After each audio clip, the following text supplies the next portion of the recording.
Okay అండి. Satellite కమ్యూనికేషన్లో third unit name వచ్చి microwave components and devices. Microwave okay generate చేసాం, దాన్ని త్రూ యాంటెన్నా ద్వారా మనం బయటికి పంపించామని చెప్పుకుంటున్నాం కదా. తర్వాత దాంట్లో యూజ్ చేసే కాంపోనెంట్స్ గురించి యూనిట్ చెప్తుందండి. ఫస్ట్ అసలు మైక్రోవేవ్కి ఉన్న అడ్వాంటేజెస్ ఏంటి, డిసడ్వాంటేజెస్ ఏంటి, దాన్ని ఏ అప్లికేషన్లో వాడుతున్నారో తెలుసుకుందాం. ఓకేనా. ఫస్ట్ అడ్వాంటేజ్ చూడండి, నో కేబుల్ నీడెడ్. ఓకేనా, నో కేబుల్ నీడెడ్. అసలు మనం క్రియేట్ చేసిందే వేవ్ కాబట్టి దీనికి ఆటోమేటిక్గా త్రూ కేబుల్ ద్వారా కూడా పంపించుకోవచ్చు. మనం maximum mobile signal and radio signals కాబట్టి మనం కేబుల్ యూజ్ చేయం. ఈవెన్ మన ఇప్పుడు ఇంటికి వచ్చే టీవీ సిగ్నల్ త్రూ డిటిహెచ్ కూడా వేవ్స్ ద్వారానే వస్తుంది కదా. So cable is not needed. తర్వాత మల్టిపుల్ ఛానల్స్ అనేవి అవైలబుల్ ఉంటుంది. అంటే తక్కువ ఫ్రీక్వెన్సీలో, అంటే చాలా తక్కువ బ్యాండ్ విత్లో మనం మల్టిపుల్ సిగ్నల్స్ని ట్రాన్స్మిట్ చేయగలం. లైక్ టీడీఎం అండ్ ఎఫ్డిఎం మీరు ఇదివరకు చూసిన అనలాగ్ అండ్ డిజిటల్ కమ్యూనికేషన్లో వస్తాయి కదా, వాటిలాగా మిక్స్ చేసి మల్టిపుల్ సిగ్నల్స్ని తక్కువ బ్యాండ్ విత్లను పంపించుకోవచ్చు. And wide band with availability, band with కూడా చాలా ఎక్కువగా అవైలబుల్ అవుతుంది. మెయిన్ అడ్వాంటేజ్ ఏంటి, కేబుల్ అవసరం లేదు, బ్యాండ్ విత్ ఎక్కువ అవసరం లేదు, మల్టిపుల్ ఛానల్స్ని పంపించుకోవచ్చు. తర్వాత డిసడ్వాంటేజ్ ఏంటంటే ఇక్కడ కేబుల్ వాడం, బట్ టవరు లైన్ ఆఫ్ సైట్లో ఉండాలి. అంటే ఒక టవర్ ఇంకో టవర్ని చూడగలిగేంత డిస్టెన్స్లో ఉండాలి. చూడండి, line of sight will be dispute. Line of సైట్లో ఉండాలి, బట్ ఇక్కడ ఏమవుతుందంటే సడన్గా ఎవరైనా వచ్చి మధ్యలో బిల్డింగ్ ఏదైనా లేపారనుకోండి, ఒక 10 అంతస్తుల బిల్డింగ్, టవర్కి మధ్య లైన్ ఆఫ్ సైట్ అనేది మిస్ అవుతుంది. సో ఇదొక ప్రాబ్లం. తర్వాత అట్మాస్ఫియరిక్ అబ్జార్ప్షన్స్ ఉంటాయి. సెకండ్ పాయింట్ అది అట్మాస్ఫియరిక్ అబ్జార్ప్షన్, ఇది ఒక ప్రాబ్లం. టవర్స్ అనేవి చాలా ఎక్స్పెన్స్. అంటే సడన్గా వచ్చి ఒక ఏరియాలో సిగ్నల్ లేదని చెప్పి కడదామన్నా కానీ టవర్స్ అనేది సడన్గా బిల్డ్ చేయడానికి చాలా కాస్ట్ ఎక్కువ ఉంటుంది. ఓకేనా. సో మూడు డిసడ్వాంటేజ్ ఏంటంటే లైన్ ఆఫ్ సైట్లో ఉండాలి, అంటే మధ్యలో సడన్గా బిల్డింగ్ ఏదైనా లేకపోతే ఇంటరప్ట్ వస్తుంది. సెకండ్ వన్ వచ్చి అట్మాస్ఫియరిక్ అబ్జార్ప్షన్ ఒకటి. థర్డ్ వన్ నుంచి expense to build more towers. Advantage ఏంటి, no cable needed, multiple channels with higher bandwidth. Applications చూడండి, ప్రతి చోట వాడతాం. అప్లికేషన్స్ అంటే చూడండి, many industry, scientific, medical, domestic, దీనికంటూ పర్టిక్యులర్ అంటే మనం యూజ్ చేసే ప్రతి దాంట్లో ఇది ఉంటుంది కాబట్టి పర్టికులర్ చెప్పక్కర్లేదు. ఈవెన్ మైక్రో ఓవెన్స్లో కూడా మనం దీన్ని యూజ్ చేస్తాం.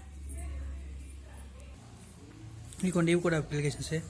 టెలికామ్లో వాడతాం, point to point or satellite communication, space communication, diagnosis, treatment applications, security, car, ప్రతి దాంట్లో ఈవెన్ జీపీఎస్, ఫుడ్, హెల్త్, ప్రతి రంగంలోనూ మనం వీటిని యూజ్ చేసుకోవచ్చు. ఇన్ని అవసరం లేదండి, ఒక 4 గుర్తుపెట్టుకోండి, ఇట్స్ ఎనఫ్. ఇప్పుడు ఫస్ట్ కాంపోనెంట్ వచ్చి వేవ్ గైడ్.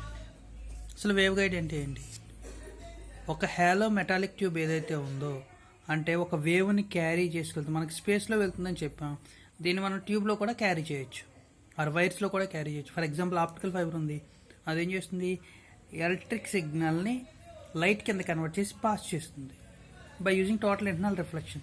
సేమ్ అలాగే వచ్చిన ఒక వేవ్ని మనం ఏం చేస్తాం, రిఫ్లెక్షన్ ద్వారా ఒక మెటాలిక్ ట్యూబ్లో పాస్ చేస్తాం. అది సెక్యులర్ అవ్వచ్చు, రెక్టాంగులర్ అవ్వచ్చు, ఎలాగన్నా ఉండొచ్చు. కానీ మైక్రోవేవ్ ఎలక్ట్రోమాగ్నెటిక్ వేవ్ని పాస్ చేయగలిగే ఒక మెటాలిక్ ట్యూబ్ని ఏమంటారు, వేవ్ గైడ్ అంటారు. Transmitting electromagnetic wave by successive reflections in the inner walls of the tube is called wave guide. అంటే ఒక ఎలక్ట్రోమాగ్నెటిక్ వేవ్ అనేది మనం పంపించిన వేవ్ గైడ్లోని వాల్స్కి రిఫ్లెక్ట్ అయి పాస్ అవుతూ ఉంటే దాన్నే వేవ్ గైడ్ అంటారు. ఇదిగోండి డయాగ్రామ్ వచ్చేది. ఫర్ ఎగ్జాంపుల్ ఇది ఒక మెటాలిక్ ట్యూబ్ అనుకుందాం, రెక్టాంగిల్లో ఉంది ఆర్ స్క్వేర్లో ఉంది, దీంట్లో సంథింగ్ రిఫ్లెక్షన్స్ ద్వారా పాస్ అవుతుంది. సో ఇదేమవుతుంది, ఆటోమేటిక్గా వేవ్ గైడ్ అవుతుంది. అంటే వేవ్ని గైడ్ చేయడం, ఇటు వెళ్ళాలి అని చెప్పడం అనేది ఈ వేవ్ గైడ్ యొక్క ప్రధాన ఉద్దేశం. ఓకేనా. సో మల్టిపుల్ అంటే based on wave guides we can send multiple signals at a time. ఓకేనా. సో బట్ ఫస్ట్ తెలుసుకోవాల్సింది ఏంటి, ఈ పాయింట్ ఇంపార్టెంట్ అండి. వాట్ ఈజ్ వేవ్ గైడ్ అంటే a hollow metallic tube with uniform cross section. అంటే సైజెస్లో change ఉండకూడదు, కంటిన్యూస్గా ఒకేలా ఉండాలండి. సైజులో చేంజ్ వస్తే ఏమవుతుంది, రిఫ్లెక్షన్లో తేడా వచ్చి వేవ్ రిసీవర్ దగ్గరికి వెళ్ళేపటికి డిఫరెంట్గా వస్తుంది. సో మెటాలిక్ ట్యూబ్ అనేది క్రాస్ సెక్షన్ ఏరియా యూనిఫామ్గా ఉండాలి, సక్సెసివ్ రిఫ్లెక్షన్స్ జరగాలి ఫ్రమ్ ఇన్నర్ వాల్స్. దాన్నే వేవ్ గైడ్ అంటారు. నెక్స్ట్ అడ్వాంటేజ్ చూడండి wave guide. Wave guides are easier to అంటే మనం సిఆర్ఓ కనెక్ట్ చేసే ప్రోబ్స్ ఉంటాయి కదండి, కోయాక్సిల్ ప్రోబ్స్, వాటికంటే ఈ వేవ్ గైడ్ని డిజైన్ చేయడం చాలా easy. Wave guide are easier to manufacture than coaxial guide. తర్వాత పవర్ హ్యాండ్లింగ్ క్యాపబిలిటీ అనేది వేవ్ గైడ్స్లో ఎక్కువ ఉంటుంది. ఇది చూడండి మోర్ దెన్ 10 టైమ్స్ ఉంటుందండి. ఓకేనా. Next propagation from reflection of walls నుంచి రిఫ్లెక్ట్ అవుతుంది కాబట్టి పవర్ లాస్ కూడా చాలా తక్కువ ఉంటుంది. మెయిన్ డిసడ్వాంటేజ్ చూడండి, వేవ్ గైడ్ అనేది హై పాస్ ఫిల్టర్ ఆపరేట్స్ అవుతుందండి. హై పాస్ ఫిల్టర్లో ఆపరేట్ అవుతుంది అంటే మ్యాక్సిమం హై ఫ్రీక్వెన్సీనే పంపించగలదు, లో ఫ్రీక్వెన్సీస్ని పంపించదు. ఇది మెయిన్ డిసడ్వాంటేజ్ వచ్చి వేవ్ గైడ్లో లో ఫ్రీక్వెన్సీస్ని పంపించలేదు. ఇవ్వండి ఇలా ఒక హాలోమెటాలిక్ ట్యూబ్ ఉంటే ఇలా రిఫ్లెక్షన్ ద్వారా వెళ్తుంది.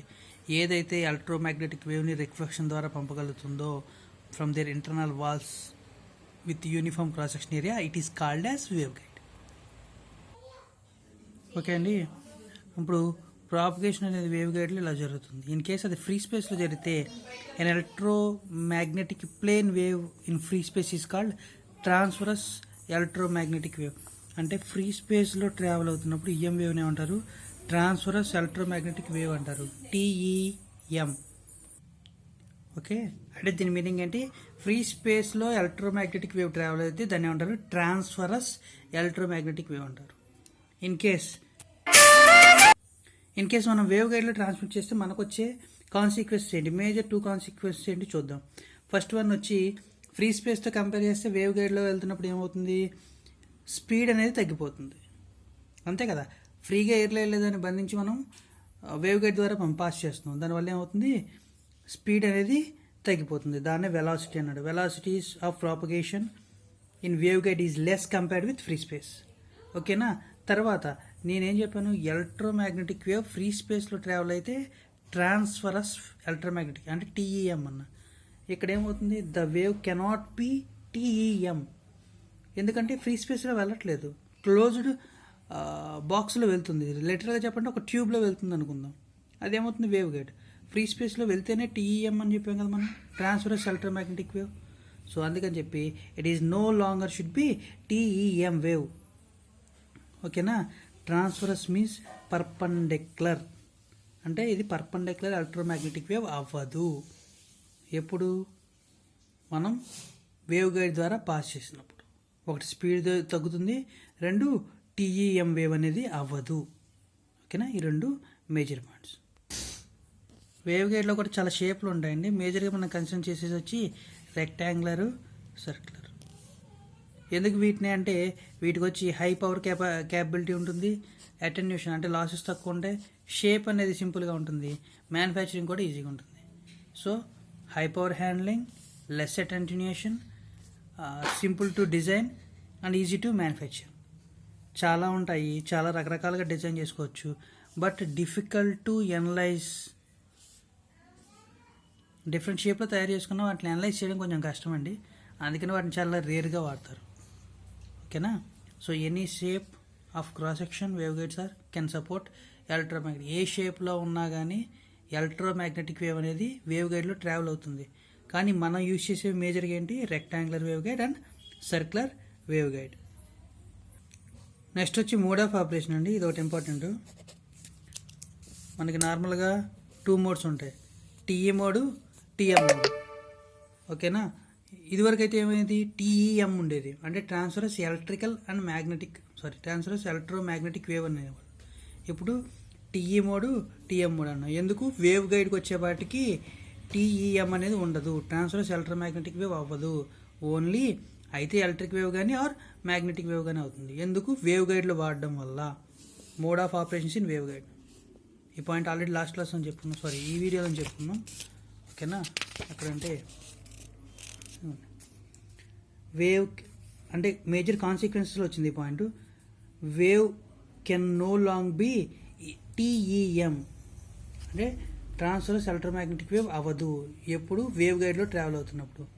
టీఈఎం వేవ్ అవ్వాలంటే ఏమవుతుంది, అది ఫ్రీ స్పేస్లో మాత్రమే ట్రావెల్ అవ్వాలి. సో ఫ్రీ స్పేస్లో అయితే టీఈఎం, ఇన్ కేస్ వేవ్ గైడ్లో అయితే టీఈ కానీ టీఎం మోడ్ కానీ అవుతుంది. సేమ్ కాన్సెప్ట్ వేవ్ గైడ్లో కూడా టీఈ అండ్ టీఎం మోడ్స్ ఉన్నాయి కదా, టీఈ వేవ్ టీఎం వేవ్. ఇక్కడ చూడండి సింపుల్ డెఫినేషన్. టీఈ అంటే ఎలక్ట్రిక్ ఫీల్డ్కి సంబంధించిందే కదా. టీఈలో ఉన్నప్పుడు ఎలక్ట్రిక్ ఫీల్డ్ ఈజ్ ట్రాన్స్వర్స్ అంటే పర్పెండిక్యులర్. సింపుల్ మీనింగ్ అంటే perpendicular. Electric field is perpendicular to direction of wave propagation. నార్మల్గా ఎలక్ట్రోమాగ్నెటిక్ వేవ్ అంటేనే ఎలక్ట్రిక్ ఫీల్డ్ మ్యాగ్నెటిక్ ఫీల్డ్ రెండు పర్పెండిక్యులర్గా ఉండి వేవ్ ప్రాపగేషన్ కూడా పర్పెండిక్యులర్గా ఉంటుంది. కానీ ఇక్కడ అది ఏం లేదు, సింపుల్ ఎలక్ట్రిక్ ఫీల్డ్ అనేది మాత్రం వేవ్ ప్రాపగేషన్ పర్పెండిక్యులర్గా ఉంది అని చెప్పాడు. దాన్నే టీఈ మోడ్ అంటే పర్టికులర్గా ఎలక్ట్రిక్ ఫీల్డ్ మాత్రమే పర్పెండిక్యులర్గా ఉంది. ఓకేనా. ఇక్కడ చూడండి, in TE mode no electric field is in the direction of propagation. So electric field ఈతో ఇండికేట్ చేసి 0 అని పెట్టాడు.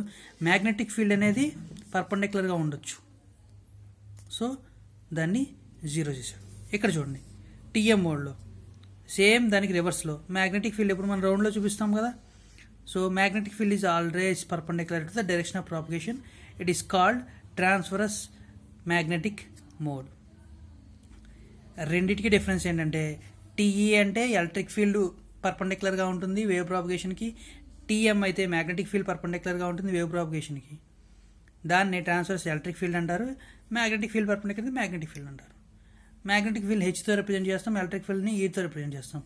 టీఈలో ఏమవుతుంది, electric field equal to 0, magnetic field doesn't equal to 0. Nothing but direction of propagation అంటారు దాన్ని. ఇక్కడ వచ్చి మ్యాగ్నెటిక్ ఫీల్డ్ ఏమో 0 ఇండికేట్ చేశాడు, ఎలక్ట్రిక్ ఫీల్డ్ వచ్చి నాట్ ఈక్వల్ టు 0 చేశాడు. ఓకేనా. సో మోడ్స్ అంటే ఈ రెండు మోడ్స్ గురించి రాయాలండి పక్కాగా. Mode of operations in wave guides అంటే TE mode TM mode. TE mode TM mode. TE mode అంటే electric field perpendicular to wave propagation, TM అంటే magnetic field perpendicular to wave propagation. దీని తర్వాత చాలా చాలా ఇంపార్టెంట్ టాపిక్ వచ్చి active and passive elements used in wave guides అండి. Active and passive materials used in wave guides. ఇది మీకు పక్కాగా షార్ట్ కింద అడిగే అవకాశం ఉందండి, చాలాసార్లు అడిగాడు కూడా. ఓకేనా. మైక్రోవేవ్ ప్యాసివ్ కాంపోనెంట్స్ వచ్చి చూడండి, terminator, attenuator, filter, coupler, ferrite device. Passive materials అంటే ఏంటి, వీటి ఎనర్జీని జనరేట్ చేయవు, అయితే ఎనర్జీని ఆఫ్ చేస్తాయి లేకపోతే సప్రెస్ చేసేస్తాయి. ఇన్కేస్ టర్మినేటర్ అంటే ఏంటి, ఎండ్కి వచ్చినప్పుడు ఎండ్ చేసేస్తుంది. అటెన్యూయేటర్ అంటే ఉన్న వేవ్ని అబ్జర్వ్ చేసేసుకుంటుంది. ఫిల్టర్ అంటే ఉన్న దాంట్లో నుంచి కొంత రిమూవ్ చేస్తుంది, ఒక వేవ్ పంపిస్తే దాంట్లో కొంత ఎనర్జీని రిమూవ్ చేస్తుంది. కప్లర్ అంటే ఒక ఎనర్జీతో ఉన్న వేవ్ని ఇంకో ఎనర్జీతో కలిపే అవకాశం ఉంది. ఫెర్రైట్ డివైస్ కూడా సేమ్ అలాగే. యాక్టివ్ ఎలిమెంట్స్ అంటే ఏంటి ఇక్కడ మరి, యాక్టివ్ ఎలిమెంట్స్ ఏదైతే వేవ్ని జనరేట్ చేస్తుందో కొత్త వేవ్ని దాన్ని యాక్టివ్ మెటీరియల్స్ అంటారు. డిటెక్టర్, ఓకేనా, వేవ్ని జనరేట్ చేసేదాన్ని డిటెక్టర్ అంటారు. మల్టిప్లికేషన్ చేసి అంటే మల్టిప్లైర్ అనే డివైస్ని యూజ్ చేసి కొత్త వేవ్ని జనరేట్ చేయొచ్చు. మిక్సర్ని యూజ్ చేసి కొత్త వేవ్ని జనరేట్ చేయొచ్చు. యాంప్లిఫైర్తో స్ట్రెంథెన్ చేయొచ్చు. ఆసిలేటర్తో సిగ్నల్ని జనరేట్ చేయొచ్చు. యాక్టివ్ మెటీరియల్, ప్యాసివ్ మీకు ఫస్ట్ ఇయర్లో వస్తాయండి. యాక్టివ్ మెటీరియల్ అంటే which generate the energy, passive అంటే which absorbs the energy. Same ఆ టైప్ అండి. ఇది పక్కా question, active and passive materials. ఇది స్క్రీన్ షాట్ తీసుకోండి, రిమైనింగ్ మన తర్వాత చెప్తుంది.